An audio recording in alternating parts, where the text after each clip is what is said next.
The next thing is that we need to be able to daily meditate on his word. More importantly is praying that we can interpret the word. So that's something that sometimes, I have a problem with, because I'm like, oh, what does this mean? And I hope that it's not just me, because I know sometimes it was a lot of, I think it was in Chronicles, in 2 Chronicles, there were some times I sat there and was like, what? What?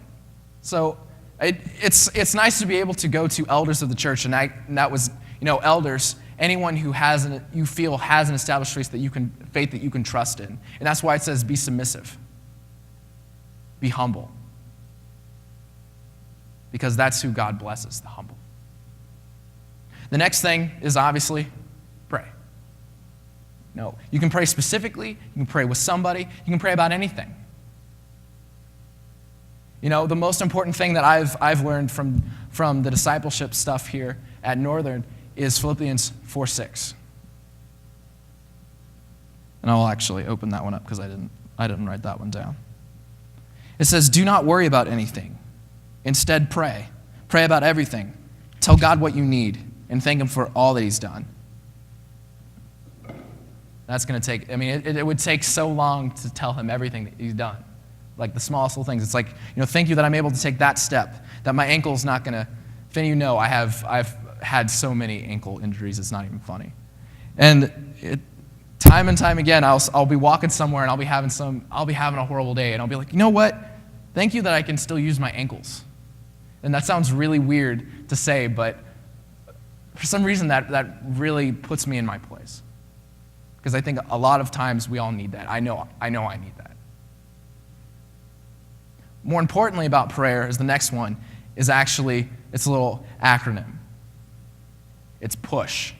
I don't know if any of you guys have heard that before. Probably you have. It's pray until something happens. And that is something I feel that is a part of this loving commitment that we have, because it proves to him that we're diligent, we're seeking, we're praying. If you want to, keep going, we're fasting, we're dedicating.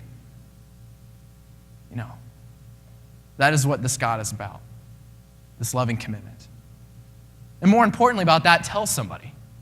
Tell somebody about it.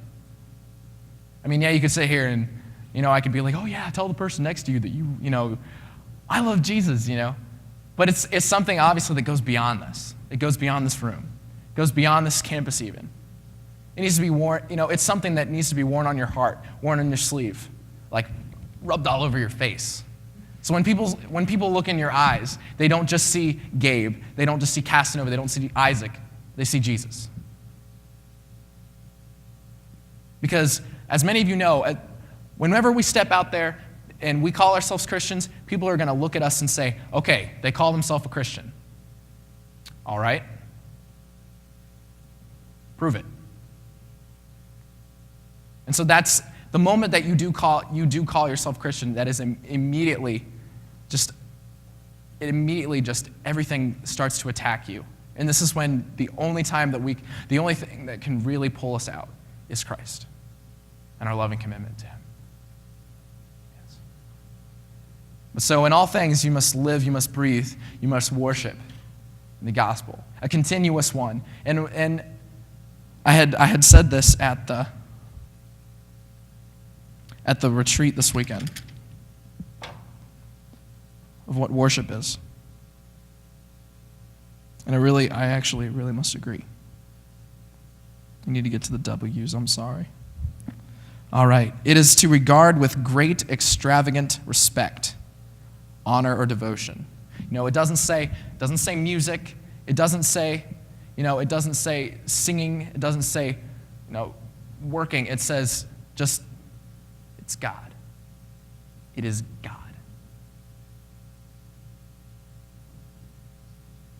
All right, the last thing I'm going to leave you with is something I thought was kind of cool. Oh, go. All right.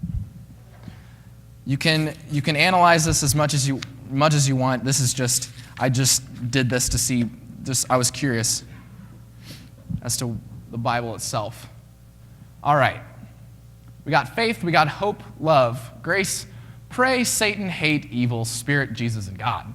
Now, this also means, hoping, loving, loves, gracious, praise. This is from the King James Version. How many times these words were used in the Bible?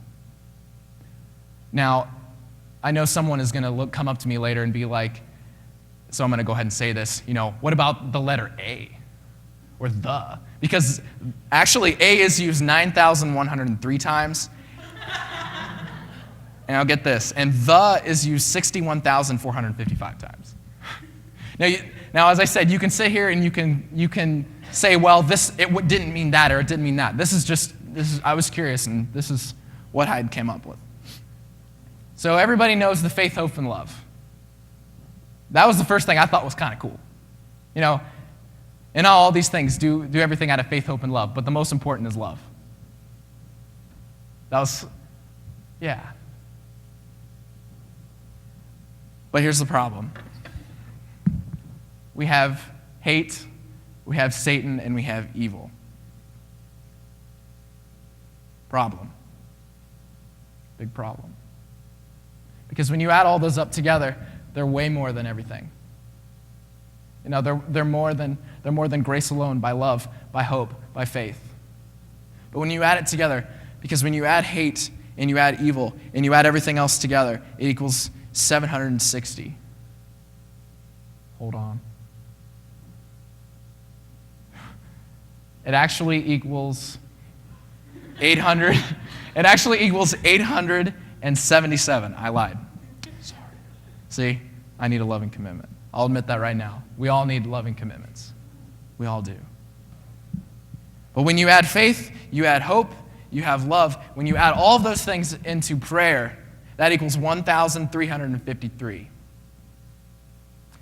That's that many times that you can have faith, you can have hope, you can have love and pray. And on top of that, the whole thing that makes it into this ball of awesomeness is the grace, which is 201. And God and the Spirit and Jesus and God together, I don't claim to know how everything works. I don't. But I try to learn as much as I can and from anybody. So if anyone ever has things to tell me, go for it. I love to learn. But when you add all of those things together, when you add the Spirit into the mix, it's 2,059. And then when you add Jesus to the mix, it's 3,042. That is so much more than the hate. That is so much more than the evil. That is so much more than of what Satan can do to us. And then, of course, you throw God into the mix, and he's just like, trump card. He's just like, look at this. Look how great I am. Look how great God is. If anything, that itself, the fact that God is, if you don't count A or the, that's how big God is. And we can't, and I'm definitely not saying we can put God into this little chart because we can't, of course, everybody knows we can't.